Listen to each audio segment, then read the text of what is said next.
నాగర్ కర్నూలు జిల్లా తాడూరు మండలం ఇంద్రకల్ గ్రామంలో గ్రామాన్ని ఆనుకొని ఉన్న దాదాపు 500 ఏళ్ల నాటి అత్యాధునిక చరిత్ర గల పురాతన శివాలయ భూములను అదే గ్రామానికి చెందిన టెలిఫోన్ డిపార్ట్మెంట్లో పనిచేసే పదవీ విరమణ పొందిన విశ్రాంత ఉద్యోగి సుధాకర్ రెడ్డి అక్రమంగా అన్యాయంగా కబ్జా చేసి తన పలుకుబడిని ఉపయోగించుకొని రికార్డులను తారుమారు చేసి తన పేరు మీద మార్చుకొని ఆలయ భూములను కబ్జా చేసి ఆలయానికి వచ్చే భక్తులను భయభ్రాంతులకు గురి చేస్తూ ఆలయంలో పూజలు జరగకుండా అడ్డుకుంటున్నాడని ఇంద్రకల్ గ్రామస్తులు ఆవేదన వ్యక్తం చేస్తున్నారు.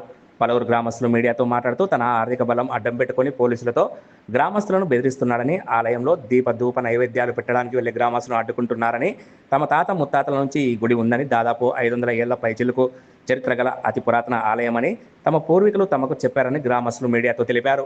ఇలాంటి పురాతన ఆలయాలను కాపాడుకోవాల్సిన బాధ్యత హిందూ బంధువులందరిపై ఉందని తాడూరు మండల ఎంఆర్ఓ, నాగర్కర్నూలు రెవెన్యూ డివిజనల్ అధికారి, ఎండోమెంట్ అధికారులు కూడా ఈ ఆలయాన్ని సందర్శించి తమకు న్యాయం చేయాలని, దాదాపు 500 ఏళ్ల నాటి చరిత్ర కలిగిన ఈ ఆలయ భూములను అక్రమంగా ఆక్రమించుకొని గ్రామస్తులను భయభ్రాంతులకు గురి చేస్తున్న సుధాకర్ రెడ్డిపై కఠిన చర్యలు తీసుకోవాలని, అలాగే అన్యక్రాంతం అవుతున్న ఆలయ భూములను కాపాడాలని గ్రామస్తులు జిల్లా కలెక్టర్ను వేడుకుంటున్నారు. ఇంద్రకల్ గ్రామం లోపల శివాలయం టెంపుల్ ఉంది, ఊరు కానుకొని. ఏదైతే ఈ శివాలయం దాదాపు 500 ఏళ్ల కింద నిర్మించారనేది మా పూర్వీకులు చెప్పేవాళ్ళు. ఇక్కడ శివరాత్రికి వస్తే ఇక్కడ బండ్లు కానీ బోనాలు కానీ ప్రతి సంవత్సరం వేట ఉత్సవాలు జరిగేది. ఇక్కడ ఏదైతే ఇక్కడ పొలం సుధాకర్ అనే వ్యక్తి పొలం ఉన్నాడు కాబట్టి అక్కడ నుంచి ఈ పొలం నాకుందని చెప్పి ఆయన కొద్దిగా ఇబ్బంది పెడతామని చెప్పి ఎన్నోసార్లు ఊళ్ళో గ్రామాల గుసగుస అనేవాళ్ళు. తీరా చూస్తే మేము ఏంటంటే ఏదైతే శివాలయం సంబంధించిన భూమి శివాలయంతో ఉండాలని చెప్పి గ్రామ ప్రజలు అందరూ కోరుతా ఉన్నారు. నేను ఒక విజ్ఞప్తి చేస్తా ఉన్నా, జిల్లా కలెక్టర్ గారికి, ఏదైతే దేవాదాయ కమిషనర్ గారికి నేను పదే విజ్ఞప్తి చేస్తున్నా.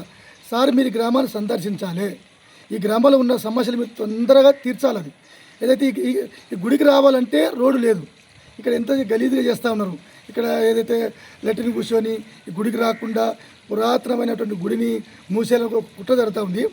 నేను కూడా హిందూ బంధువులకు నేను మళ్ళీ విజ్ఞప్తి చేస్తూ ఉన్నా, ఈ దేశంలో హిందూ బంధువులకు మళ్ళీ ఒకసారి విజ్ఞప్తి మళ్ళీ చెప్తున్నా, దయచేసి మీరంతా రాండి.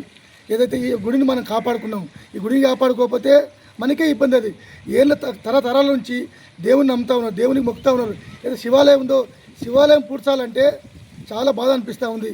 దయచేసి తొందర అధికారులు, జిల్లా కలెక్టర్ కానీ కమిషనర్ కానీ తక్షణమే వచ్చి ఇక్కడ ఎంఆర్ఓ కానీ ప్రతి ఒక్కరు సందర్శించి ఏదైతే ఉన్నాడో తాడూరు ఎస్ఐ గారు మీరంతా సాఫ్ చేయాలి, మీ మీద కేసులు అయితే కోర్టుకొని అంటారు. ఆయన కేసులు అయితే ఏమంటే మీరు కోర్టుకెళ్ళి వచ్చింది పోయి అని వాళ్ళు ప్రజలు ఆయన దబాయిస్తూ ఉన్నాడు. మేము ఎస్ఐ గారు విజ్ఞప్తి చేస్తున్నాము, సార్ దయచేసి మాకు ఆలోచించేయండి. ఒకసారి మీరు సరే కోర్టు పరంగా మీరు మమ్మల్ని ఇబ్బంది పెట్టినా మాకు బాధలేదు, కానీ దయచేసి ఒక మానవత్వంగా మీరు ఆలోచించేయండి.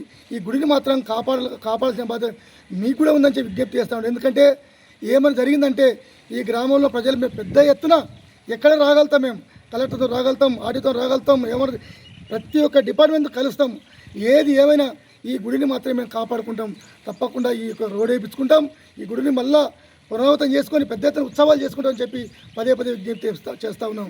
జై హింద్, జై భారత్. 209, 208 కలుసుకొని ఉన్నాయి. గతంలో శ్రీనివాసరెడ్డి, రంగారెడ్డి అన్నట్లు ఈ భూమి జంగిరెడ్డి అన్నది. అక్కడ నుండి సుధాకర్ రెడ్డి మధ్యాహ్న సుధాకర్ రెడ్డి తిరుమలరెడ్డి కొనుక్కున్నాక ఈ గుడికి బాటలు లేకుండా చాలా ఇబ్బందులు పెట్టి ఈ గుడినే తీసేయాలనే ఆధారం మీద ఆయన పనిచేస్తున్నాడు.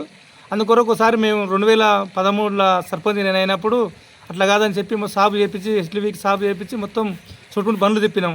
అక్కడ ఉంటే 5 ఏళ్ళు బండ్లు తిప్పినాక మధ్యాహ్నం అయినాక ఏరియా సర్పంచ్ అయినాక బండ్లు బంద్ చేసిండు. మొత్తం నాదే భూమి, గుడి నాదే, అంత నాదే, భూమి సంబంధం లేదని చెప్పి మాట్లాడి గుడికి రాకుండా బాట మళ్ళీ వేసిండు. అక్కడికి వెళ్ళి బాట వస్తుంది మొయ్యడానికి బండ్లు వస్తుండే, వచ్చి తిరిగిపోయేది. అది కూడా బంద్ చేసిండు. ఇది గుడికి ఎందుకు అంటే ఎన్నిసార్లు చెప్పినా ఎన్ని లొల్లులు పెట్టుకున్నా ఆయన ఇంటలేడు. ఆయన సర్వే చేసుకుంటే సర్వే చేసుకుంటలేడు. నీకు భూమి పెట్టుకుందో, నీకు 3 ఎకరాల 5 గుంటల భూమి ఉంది కాబట్టి సర్వే చేసుకో, గుడి సమస్య అంటే ఇంటలేడు. సర్వే అవసరం లేదు, నాదే, నేను సర్వే పెట్టను అని చాలా మంది మన ఎమ్మెల్సీ గారు దామోదర్ సార్ కూడా తోలుకుపోయి కూడా మాట్లాడితే కూడా ఆయన కూడా చెప్పిండు, కొలత చేసుకొని భూమి కాడికి నువ్వు దాని తోలుకోదు అంటే కూడా ఇంటలేడు. ఆయన వినకుండా మూర్ఖత్వం బట్టి పోలీసు వాళ్ళు పెట్టి ఎంత దుబ్బిచ్చిండు. దుబ్బిస్తే పోలీసు వాళ్ళు సార్ ఇలాగా సార్ అడుకుంటే కూడా మీరు సర్వే ఎస్ఐ గారు చెప్పిండు, మీరు ఆ సర్వే పెట్టుకోండి, నేను జిమ్మర్ రాళ్ళు నాటిస్తా, నీకు ఎందుకు నీ కాడికి ఎంత ఉంటుంది వేసుకుంటే కూడా నాకు సర్వే వద్దు, నేను రాసుకోను అని హైకోర్టులో కోర్టు వేసిండు. చాలా ఇబ్బంది పెట్టి పోలీసు వాళ్ళు అది చేస్తున్నారు. మాకు ఇక్కడ ఎవరు రాకుండా ఆపుతున్నాడు. చాలా బాధగా ఉంది మాకంతా. ఈ గుడి పురాతనలో ఎప్పటి సొందో ఉందంట, గత చరిత్ర మా నాయన గారిని మొదలు పెడితే మా తాత మున్సని గుడి ఉంది. ఇది ఈ గుడిని రోజుల్లో దీన్ని ధ్వంసం చేయాలనే ఆలోచన మీద ఆయన చేస్తున్నాడు. దీన్ని బట్టలు లేకుండా పూజలు లేకుండా ఆడ అమ్మాయి ఆడ గుడికాడు జనం రాకుండా ఇంత ఆరాయం పెట్టుకొని చేస్తుంటే మాకు ఇబ్బందిగా ఉంది కాబట్టి దీనికి న్యాయం చేయాలని కోరుకుంటున్నాను. వాళ్ళు పుట్టక ముందు నుండి మేము పుట్టక ముందు మా తాతలు మా నాయన మా తాతలు నుండి ఈ గుడి అప్పటి నుండి ఇదే స్థలంలో ఇట్లే ఉంది. కాకపోతే ఈ రెడ్డి కులాసు ఆయన ఈ సుధాకర్ రెడ్డి ఏం చేస్తున్నాడంటే ఈ పట్టపొలం మాది, మా పేరున ఉంది, మీ ఇండ్లు జాగాలు కూడా మావి అని ఆయన కోర్టుకు పోయిండు. పోలీసులు కూడా వస్తున్నారు, తిరుగుతున్నారు వాళ్ళు కూడా దాని గురించి మా జాగాల కాడికి మాకు ఇడిచిపెట్టి ఏది దండి పోస్టర్లో తీసేసి ఎంత జాగ ఉందో మా జాగ కాడికి ఇడిచిపెట్టి ఆయన జాగ కాడికి ఆయన కొలతలు చేసుకోవాలని మేము మీకు మా ఇంద్రకల్ తరఫున విజ్ఞప్తి చేస్తున్నాం.